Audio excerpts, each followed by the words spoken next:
This is the Samsung Galaxy S26 Ultra, and no, this isn't the official launch. This is a leaked video, an early glimpse, and somehow, that makes it even more thrilling. The version shown here is purple, and it looks breathtaking. The color shifts softly under the light, almost glowing with depth. It feels rich, premium, confident. It doesn't try too hard, yet it naturally pulls your eyes toward it. Right away, you notice how slim it appears. The frame looks smoother, more refined, almost sculpted. In hand, it seems lighter and more comfortable, like it was carefully shaped to fit perfectly. The edges blend seamlessly into the body, creating a finish that feels clean, deliberate, and thoughtfully crafted. Turn it around, and the camera rings instantly catch your attention.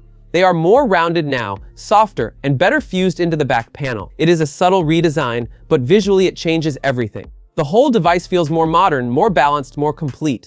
From the front, that unmistakable Ultra identity is still there. Flat display, sharp corners. Strong presence. It still looks powerful, but now there is a quiet elegance layered into that strength. Even the S Pen appears more naturally integrated into the frame. Nothing feels random. Everything feels intentional, tighter, cleaner, finished. And remember, this is just a leak. But if this is the final design, Samsung did not try to reinvent the Ultra. They focused on refinement, on precision, on perfecting what already worked, and from this early look, it feels incredibly polished. But seeing the real device in Sahil Kuru's early unboxing changed everything. The camera bump doesn't look huge or awkward anymore. Instead, it feels modern, clean, and surprisingly premium. Samsung really made it work in real life. Holding it in hand gives a familiar vibe.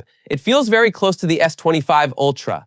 The corners are a bit rounder, the size and weight are almost the same, and it still feels like a classic Galaxy phone. I'm honestly glad it doesn't try to mimic the iPhone 17 Pro Max design. That would have been a strange move. But there's one small frustration. The more rounded bottom corners make placing the S Pen a little harder. You have to carefully align it and insert it tip down. It's not as smooth or effortless as before, and over time this might feel a bit annoying. The privacy display is probably one of the most exciting upgrades. From the front, the screen looks perfectly normal. But when you tilt the phone sideways, the display darkens dramatically, almost hiding the content from view. In crowded public spaces, this feels genuinely useful, not just like a marketing trick. It actually feels thoughtful. Moving to the S Pen again, the design change matters. Because of the rounded bottom, sliding the stylus back inside requires more precision. The older design was more forgiving. This new one asks you to be careful, which might take some getting used to. The camera design is a pleasant surprise. The camera island is back, but it's not as bulky as early renders suggested. In real life, it looks more refined and balanced. The silver ring accents around the lenses give it a modern, premium shine. It feels well engineered rather than overstyled. Performance also looks promising. Early Geekbench results show a solid jump in speed thanks to the new chipset. Daily use should feel smoother and faster. The only slightly disappointing part is that battery capacity and endurance seem roughly similar to last year.